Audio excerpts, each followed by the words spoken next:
morning, everybody! I am late, as per the usual. How's everybody doing today?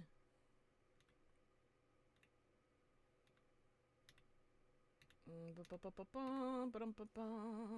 take a peek, sneak a little peek here. I'm trying to see what the last chapter, without spoilers, what the last chapter of this, is it 24? I think there's 24 stages, right? Let me see. Just so we know a decent halfway point to stop at. Yes, okay, it looks like there's 24 stages. So around 12 to 15, I think we'll quit out today. But hello! I saw Arctic and came quick. Hell yeah! It's a new main story update, so I'm super fucking excited for this. Hello, good morning, Famous Reflex. Val, thank you for the Eden shout-out. Atomic, Chancleta, Pie, Atomic, John Doe, hello.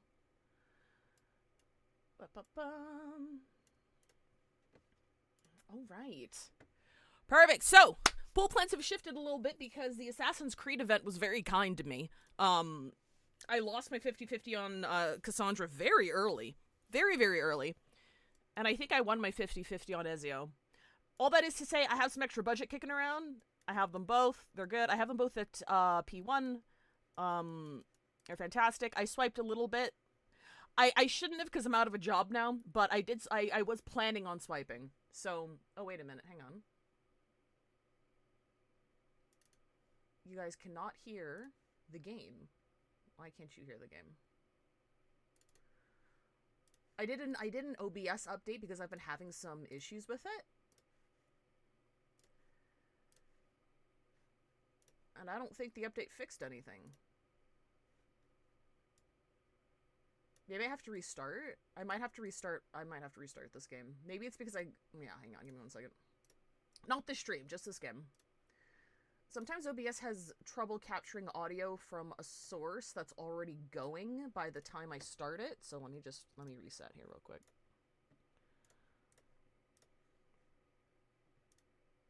But yeah, every anniversary, for those who don't know, Reverse 1999 comes out with like I think it's a $30 US deal, and you get to pick a 6-star, from a certain, like, from before a certain patch. And Barcarola is the last piece that I need for my impromptu team, even though I could just use Flutterpage as like a driver. Flutterpage Don't be in and out. Used everywhere. You're bugging me. There it is. There we go.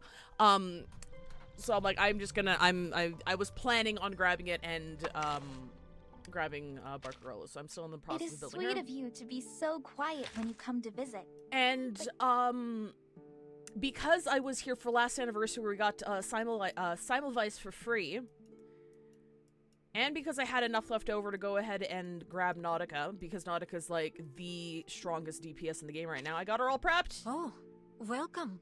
Look at her go. You appear to have come in a hurry. So there must be an emergency. Am I right? I'm like, I was looking at advice. It's like, hey, yeah, if you have, like, Nautica's really good to go for, but also if you have Simulvice, she's very good to go for. I'm like, okay, sure. I don't think I'm pulling anything in the next couple of patches anyway. I'm pretty sure we're just going in save mode from now on until somebody who sparks joy comes along. Because I got too many teams. I got too many teams, and I don't do enough combat in this game to warrant as many teams as I have. My account is fucking stacked. But, we're having a good time. I'm so glad we meet again. Hi, is there a chance my little boy could be here? Maybe? I don't know. I don't think so. Because we're in the Arctic. Because I think this is, God, what is, oh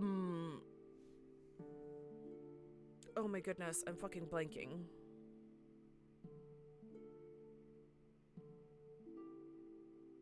Oh, I'm actually blanking.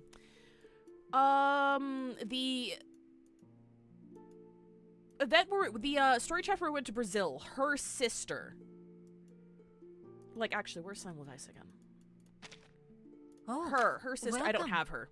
You appear to have come in a I hurry. always fucking forget who she is. So there must be an emergency. She didn't finish that Am I arc very right? well. I think she's just.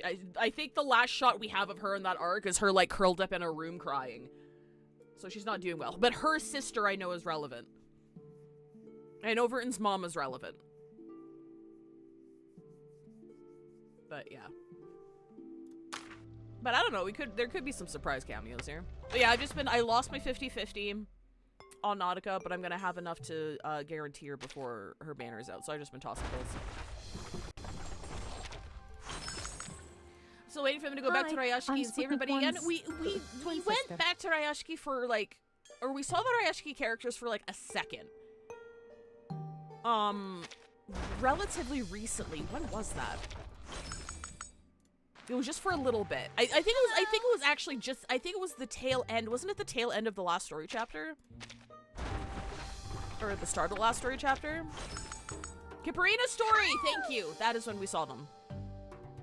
Speaking of Rayashiki, there was a very, I found a fun, by fun I mean good, essay about the, storyline. I found it really interesting. It's not super long.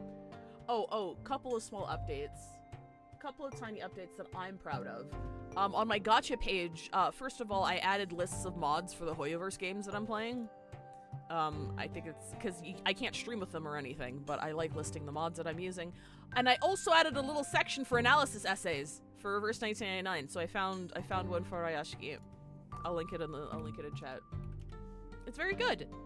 I like reading these analyses that tell me, hey, Reverse 1999 is, oh wow, great. Reverse 1999 is okay, maybe not now. I think Reddit is dead. Is Reddit dead, or did I just fuck up the, oh wait, hang on, I think I fucked with the HTML. Hang on, give me a second. I think I fucked up the HTML. Hang on, I need to fix that real quick. But yeah, I like smarter and more historically knowledgeable people telling me that Reverse 1999 does a really good job with their political arcs, and I'm like, cool.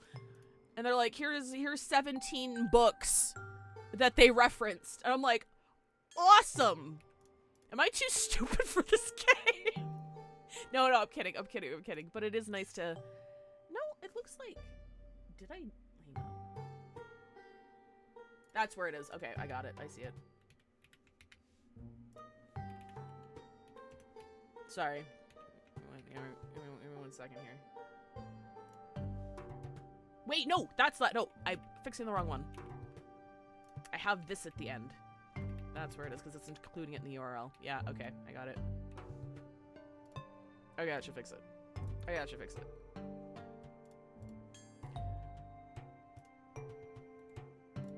Yeah, there we go. Perfect. So yeah, I have a link to the Rayashiki essay there, and I have a link to the 2.6 literary reference essay there. I kind of want to like save these and upload them to my website just in case the users end up deleting them, because it would be it would be a damn shame if I actually, you know what, I'm just gonna hang on, I'm gonna don't look at that, don't worry about that, you didn't see nothing, you didn't see anything, don't worry about that.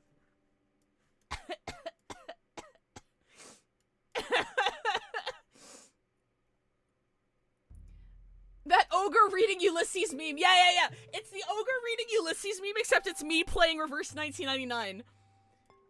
That's exactly what the fuck it feels like. Didn't see what? Yeah, don't worry about it.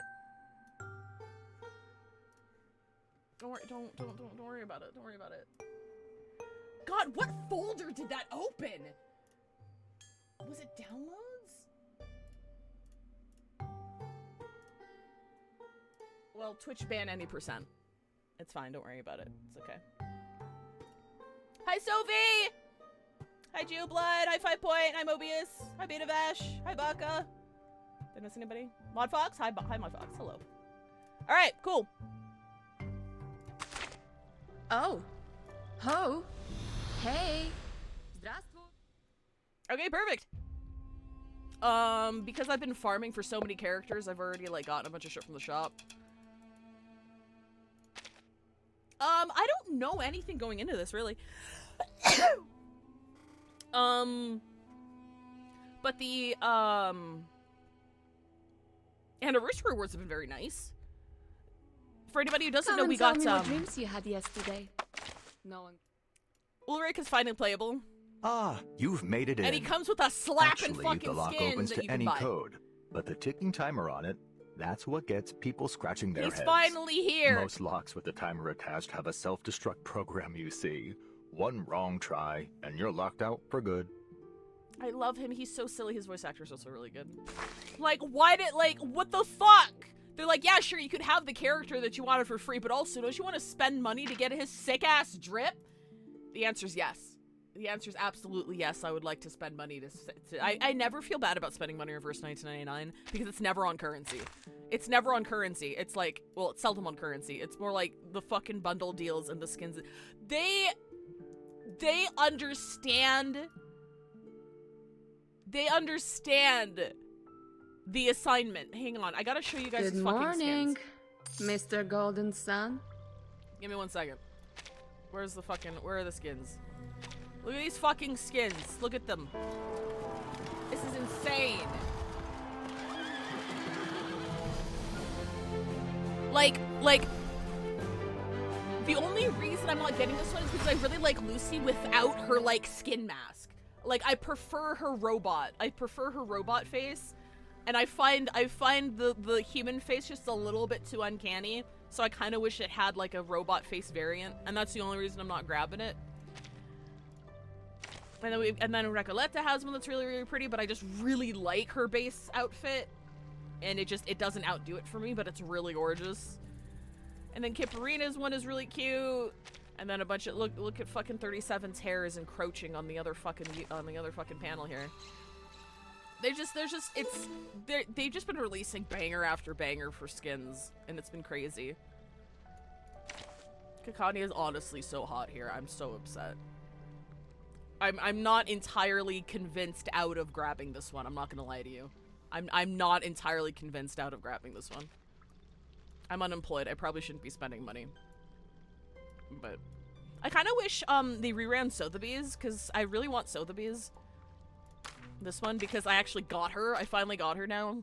Welcome to Typhon's movie party! This one's really pretty. I really like this one. I really, really like this one. But Saritra, eat your heart out. True. Ulrich, that was my D&D monk's name. Hell yeah. Ulrich's very funny. He's a main character in this one too, so I'm excited to see more of him. Good day, 5. I see Ulrich is dripped out. Yeah. And he's good. Yeah, absolutely. Because I don't know. I saved my Euphoria. You know that little bundle thing that they give you. They gifted you. Oh, it's not a bundle thing. It's an item that allows you to max out a Euphoria for anybody who's eligible for it. So I saved the last one I got, and we got another one for anniversary. So I popped it on Simulvice, and I popped it on Lucy. I don't actually know the details of what Lucy's Euphoria does, are always unexpected. but I know that it enables her Dynamo, and I know is more of a formality that Ulrich is part of the Dynamo you've team. So made I'm like, it in. sure. Actually, Why fucking not? I have too many teams. Chat, I need you to stop me from pulling for any more fucking teams. I don't need any more teams. We don't need any more. I'm so glad to have We're you done. here. We're tapped out. No, After getting Nautica, we're finished. Like, I don't need any more teams. While the other dies. We don't need it, chat. The puppy is delighted by your visit. Hang on, I might be able to skirt together enough for another pull here. We got a fucking assassin team, even though Alexios is kind of, but we have, Cassandra and, Ezio. Ezio's still fucking crazy, dude. He's still crazy. I'm so happy I picked him up. I haven't noticed you looking to pay me a visit. My only out in the disappointment is that wilderness. his face isn't revealed in like the Usually LTD. Like, he's so handsome. I wish like he had a hood down version. I know it defeats the purpose, but I don't care. I am the fan. Service me. So thank you for the lurk, decaf. All right, ready to welcome you. All right. Spend money and make money. Exactly. Also, hello, cabinets. I'm scrolling up just to make sure I didn't miss anybody. I like saying hi to everybody before we get started. All right, cool. All right, cool. We're going to the Arctic. You ready? I'm not going to try to pronounce... No, we'll try it. Annum novum faustum et vitam. The sleigh, empty of its precious gifts, glides quickly towards the future. So last we left off, Burton saw that, okay, she's not officially revealed as her mom yet, but we're pretty sure it's her mom, was headed toward the Arctic for some kind of thing. That's the last I remember. Oh, have fun, Reflex. Thank you for the lurk.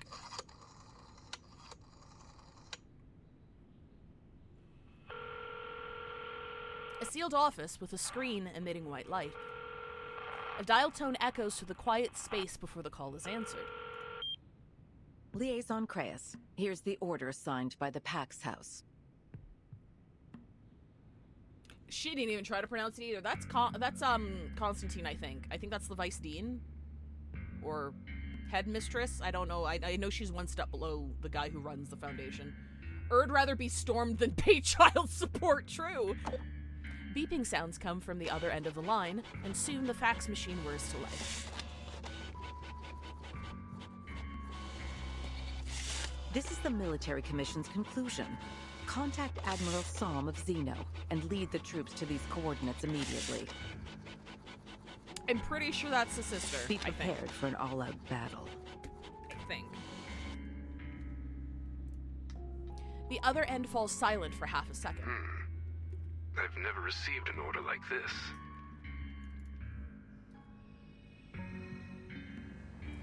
Standing in the half-lit room, the Vice President draws a circle on the frosty window. Note that the designated coordinates lie in Antarctica. There you'll find Manus Vindicte's largest stronghold and the site of their ritual. Right, the ritual. That's right. The ritual that we're assuming is going to be bringing, Arcana back. Ritual? Yes, the ritual of both past and future. It seems Manus Vindicte has been preparing it in secret for quite some time. Her tone is as cold as the weather beyond. What's this ritual for, exactly? You'll find out soon enough. Do let me know if sound levels are off, because again, I updated OBS, so I needed to reset a couple things. We haven't fought a battle of such scale and so suddenly since the Battle of 1999. Title drop! Her eyes remain fixed outside the window. Frost clings to spiderwebs outside the alloy window frame. A thin strand flies off on a long journey down into the piling snow. History is repeating itself, isn't it? Liaison Creus. She doesn't give him the chance to continue. We look forward to your performance on the field. As you know, officers with successful track records are often given greater access to information. Yes, madam. Suppressing any betrayal of tone or emotion, he ends the call. The screen's white glow illuminates the window again. Labeled videotapes organized by time and date are slotted neatly on the shelves. A tape is pulled down and inserted into the projector.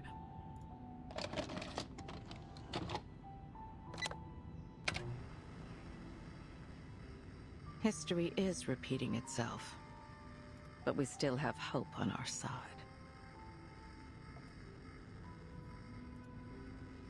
The screen crackles with static. Oh, a child's voice comes garbled by aged electronics. What's this?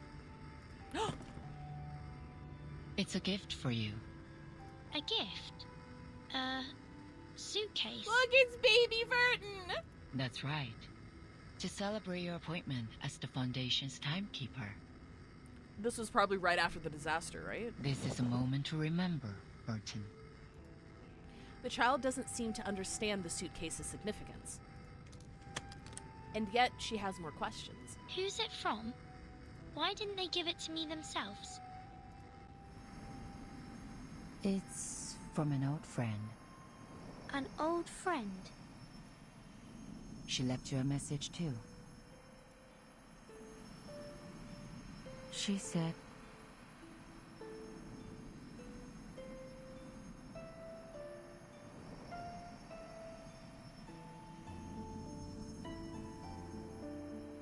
Oh, did her mom leave it for her? Sorry if we knew that already.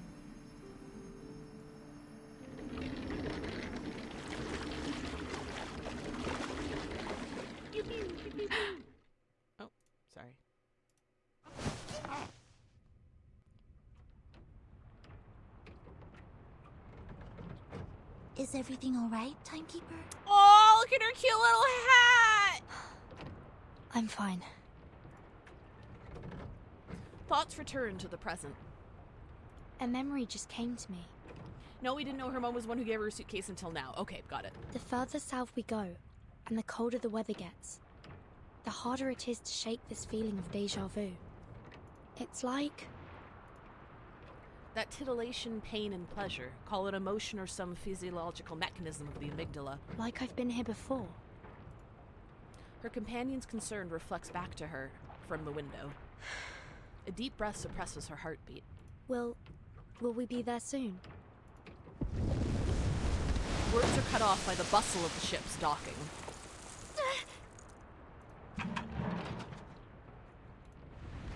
Her breath crystallizes into mist as the vessel stabilizes. Looks like we've arrived. The two emerge from the cabin.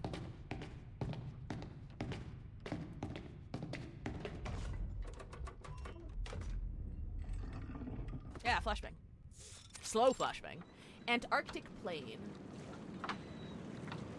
After days of covert detours, at last they stand on the sunlit deck, looking into the distance. This is McMurdo Sound, the starting point of our Antarctic expedition.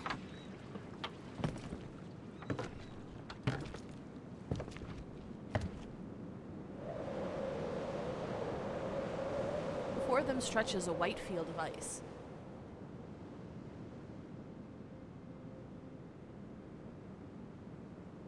Dazzling yet lifeless.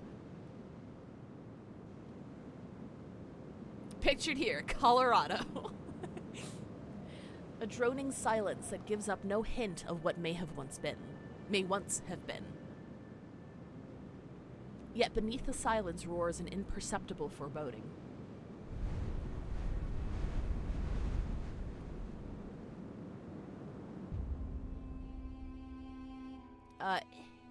Hic esset revelatio, hic esset finis. This will be the place of revelation, and it will also be the place of conclusion.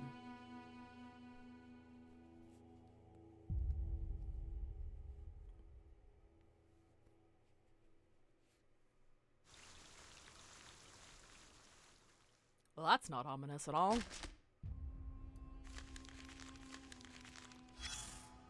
You made it. From the US to Brazil to Australia. From a pleasure cruise across the South Pacific, through Argentina, and finally here. Your feet firmly planted on the southernmost continent on Earth. The enemy's been beaten back, retreated to this polar desert. And here you are too. All because of a single command. Find that writer. That's all you've got. No plan, no place or time, not even a full squad. I can't help but wonder what pushes you forward. What gives you the eagerness of a newly enlisted rookie? Soldiers follow orders. But you're not a soldier. You're not even a Girl Scout. You have no obligation to follow orders. Personally, I suggest you think twice before obeying a command. After all, you're headed straight into the stronghold of the enemy. In situations like these, those who blindly follow orders often end up as cannon fodder. So keep this question in mind. Why are you looking for that writer? Oh, okay. Give me 1 second. I'm just gonna adjust the in-game volume a little bit. I feel like the music's just a little bit too loud. Just a little bit. There we go.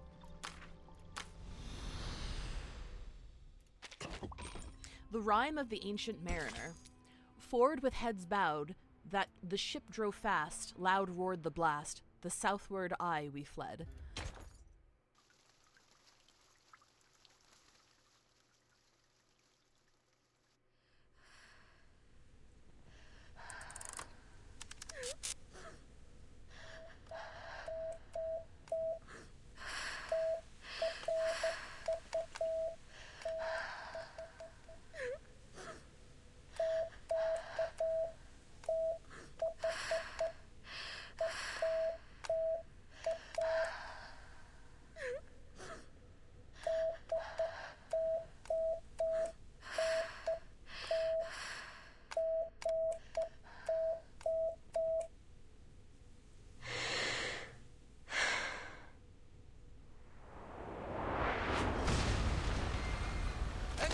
ice zone.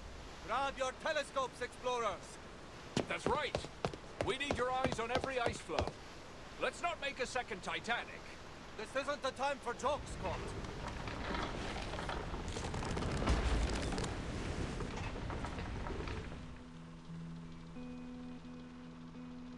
Hearts thumping with excitement, our team set off. Thanks to our courage and careful preparation, it wasn't long until we crossed the Drake Passage. No matter how fierce the katabatic winds were, our will stood firm.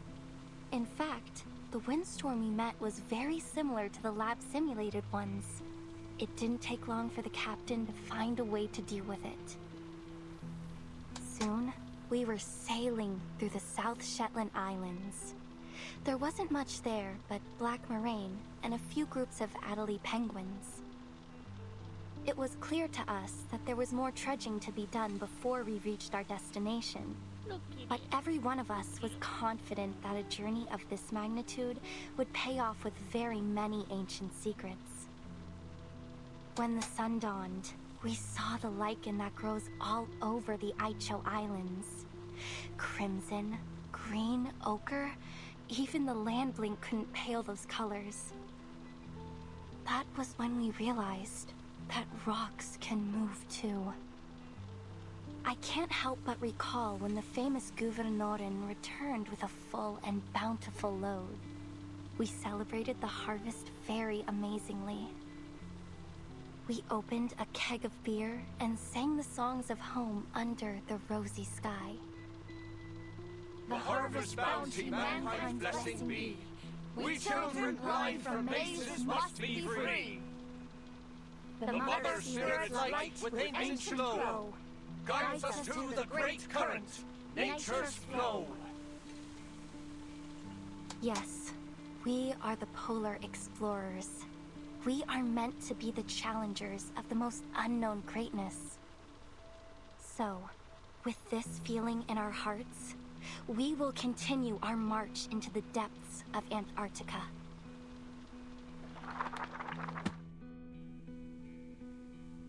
Carpe diem, as the saying goes. I've never felt more joyful and fulfilled and worthy in my entire life.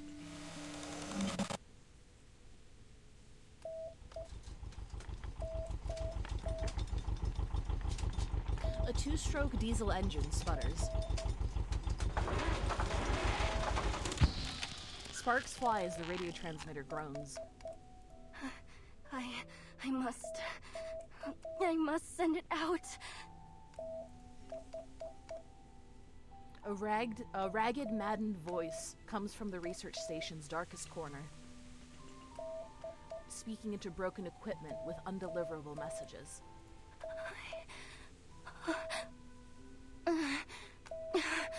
Calm down, Nautica. Calm down. This is your research station. You built it together with the team. You're safe now. Yes.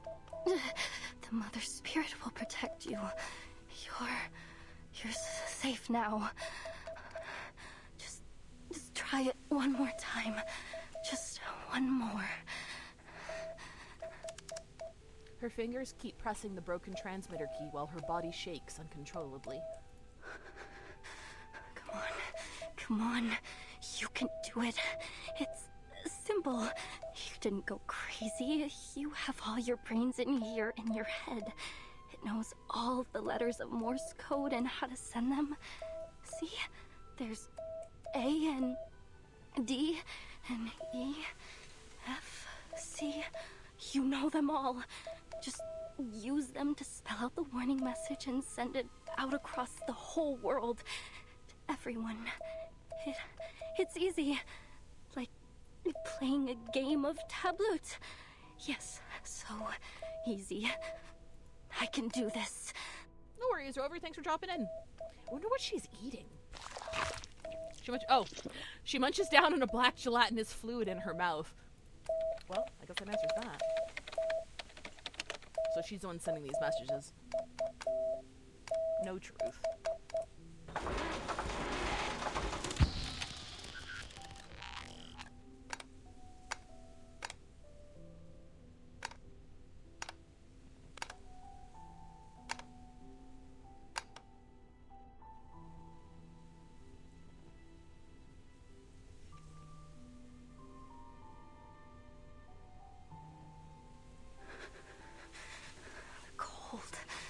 this moldy lime juice and disgusting ice algae. This damn frostbite. Nothing left to do but sit here, stinking of blood, and wait for death to take me. Yum, redacted, my favorite. I have to warn the world. This place isn't the last oasis, and there's no such thing as the Hollow Earth. But no one will believe me if they don't see it with their own eyes. Nobody. Because I used to be the same way. Through giant mother's bones, the path is laid. Earworm! In bloody pain, eternal life is made. The mother spirit's light, with ancient glow, guides us to the great current, nature's flow.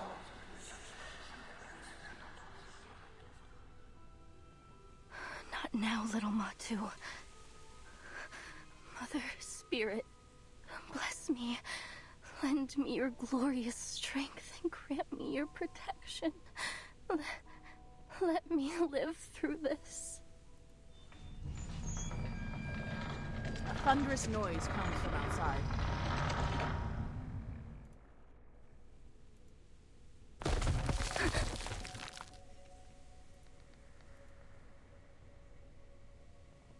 The small figure startles. She sidles to the window, peeking through the insulation's edge. A snow monster ship? Excuse me? Is anybody... Please don't come over here. Please, please, please.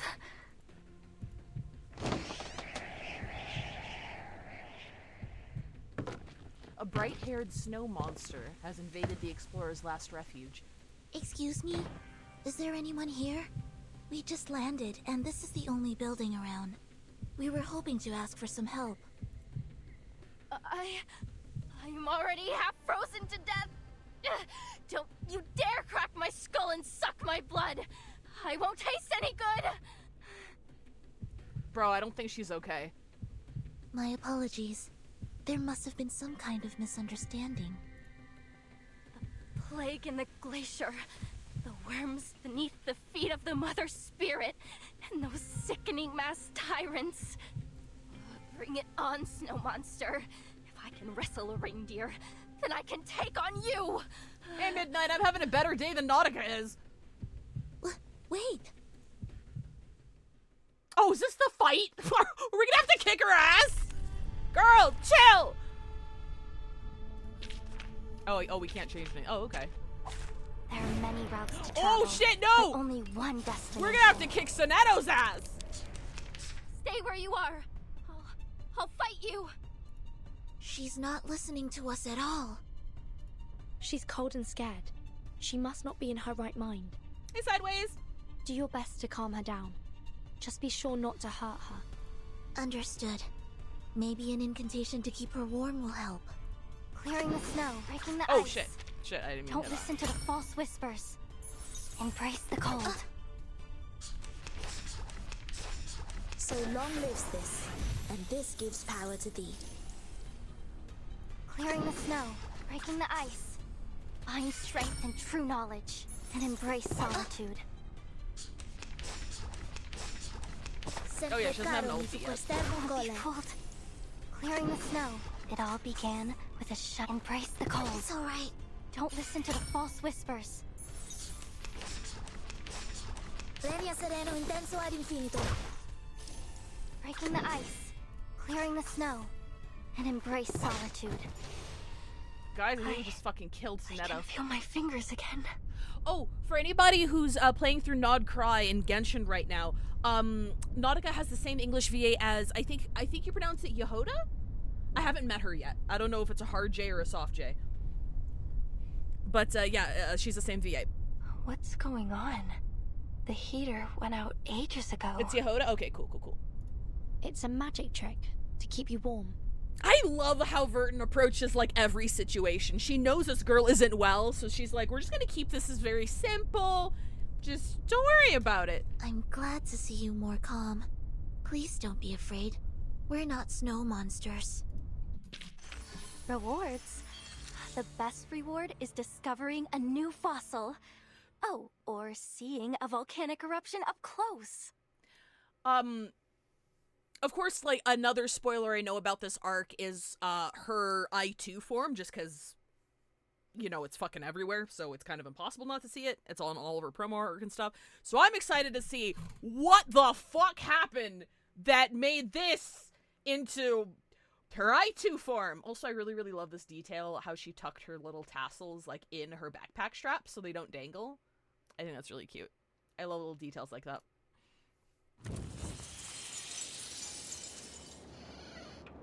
You're not a snow monster? High 5 point. Normal behavior, no mask, uses magic. Yes, warm magic. I can move my fingers again. Okay, so she doesn't seem like she's an arcanist, because if she was, she probably would have been able to do that herself. You're right, Matsu. They don't seem like bad people. At least not as bad as the snow monsters. Don't give the earworm a name! Crazed but still wary, she shrinks back to keep an eye on the intruders. The two newcomers seem without concern. They straighten the furniture and examine the scene as if looking at a puzzle. According to Mr. Olive, this should be the coast that Dr. Doris landed on. This fit is so cute! This plane is the way to the heart of Antarctica. We may still catch up with her if we pick up our pace. I see. But I didn't expect there to be a research station all the way out here. This place isn't on any map of Antarctica I've ever seen. It must have been built less than half a year ago. The facilities are quite complete. Diesel generators, snowmobiles, radio transmitters. Sonetto steps forward. An empty can rolls to her feet. However, they seem to have run out of food. Her eyes turn to the cowering figure.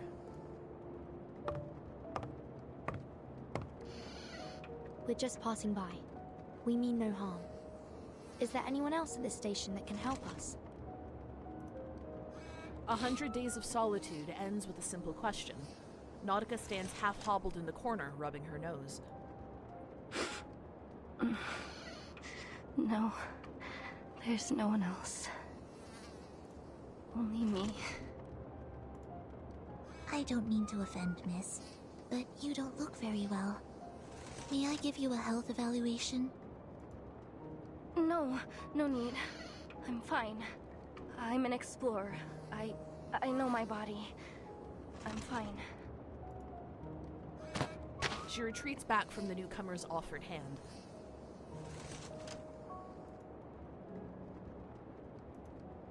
What are you eating? Nautica clutches black slime, a fibrous, mucus-like fluid oozing between her fingers. She licks her lips and swallows it whole. The only thing there is to eat here. Sonetto shakes her head. And the suitcase's metal clasps are opened with 2 clicks. Please, take this. It's turnip and potato soup with beef. I hope it suits your tastes. Food. Fresh food. The long-suffering explorer reaches out as tenderly as a fawn. Is that a magic suitcase? She points at the suitcase that conjured food out of thin air. Yes. It's an arcane suitcase. It's bigger on the inside. It can hold food, rooms, even arcanists themselves. So you're arcanists?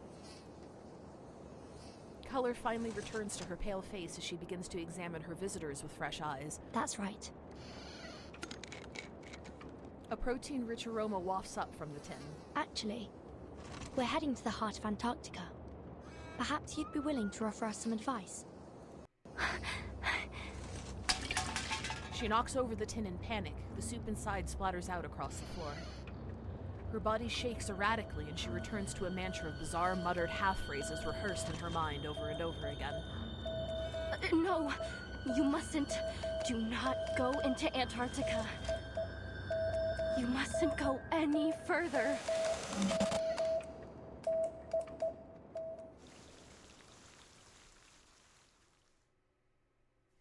My soup!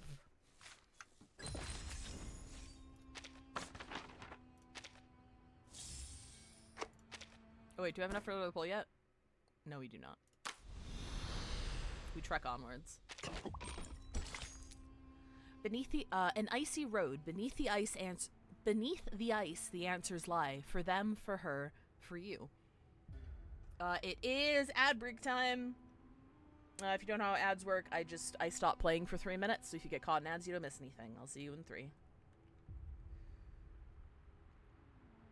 Okay, alright, interesting hook. I think she might be traumatized. I don't know. I'm just getting some vibes here that she might potentially be a little traumatized.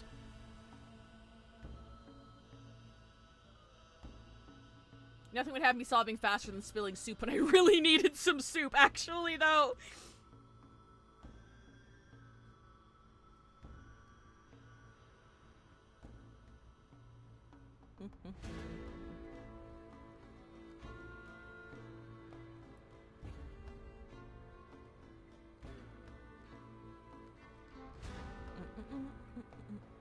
Hang on, I'm during ad break, I'm engaging in HSR beta discourse right now, or HSR meta discourse right now.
Pretty sure that whatever the hell that goop Nautica was subsisting on ain't just decomposed foods. No, those are the horrors. she's munching on horror jerky. That's what she's fucking eating right now. Probably gave her the worms. Oh shit, the Homestuck animated pilot just dropped.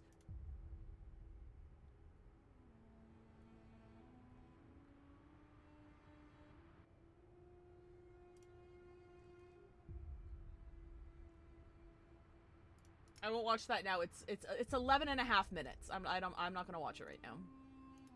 I'll drop it in here for anybody who's interested, though. I'll keep it open. And after stream, maybe we'll watch it after stream, just as a little bonus. The pudding that kills you. All right, chapter 3. Welcome back, everybody. Here we go.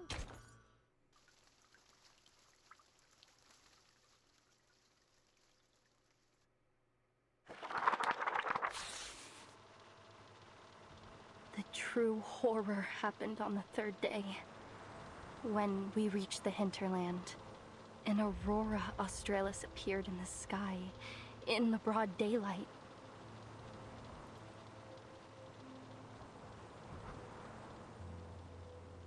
Solar flares and the coronal mass injections that came with them caused the aurora to appear so bright that it was almost blinding. Frile saw it as a warning. She said that exploring the hinterland was a profanation of the Creator. Kot, however, stood against her. He said that the snow brick windbreak we made would protect us, and we couldn't let all those days of hard work be in vain. No one knew that the real terror was beneath the snow, deep below our feet. The sextant was right, as long as we stick to this direction.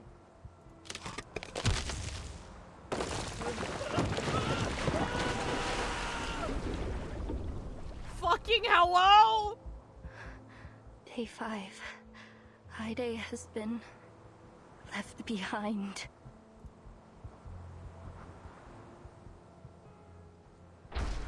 This is an emergency situation.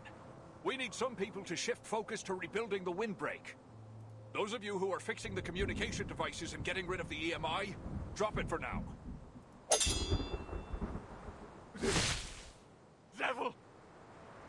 Demon!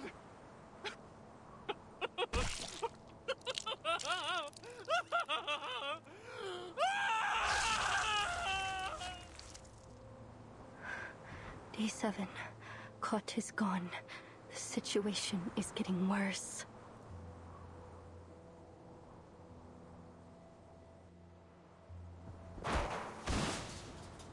Finally, this damn place has shown its claws.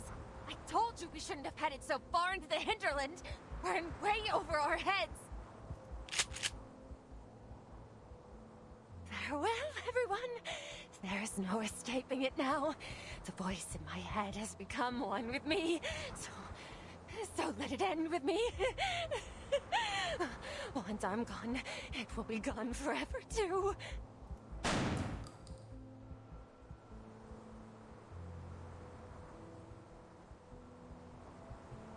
Day 10. Day 15. Day 23. Day 30. Everyone is gone. Only Frile and I have survived.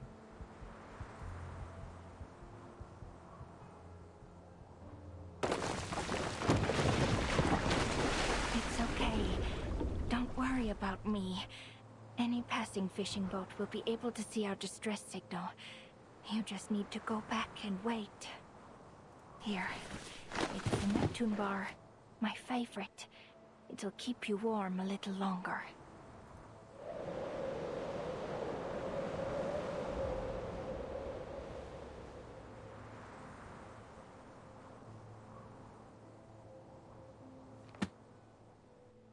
Nautica closes her diary.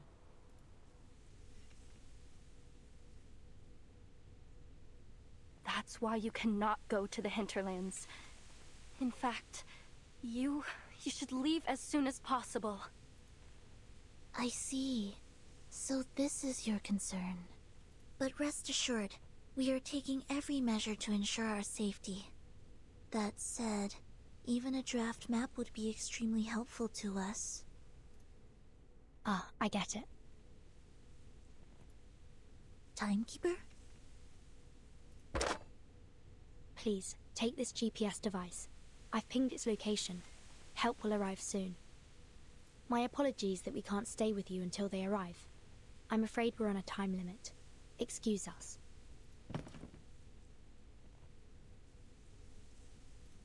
Why? Why don't you give up? Even after all my warnings? I'll kill you myself! We have our reasons.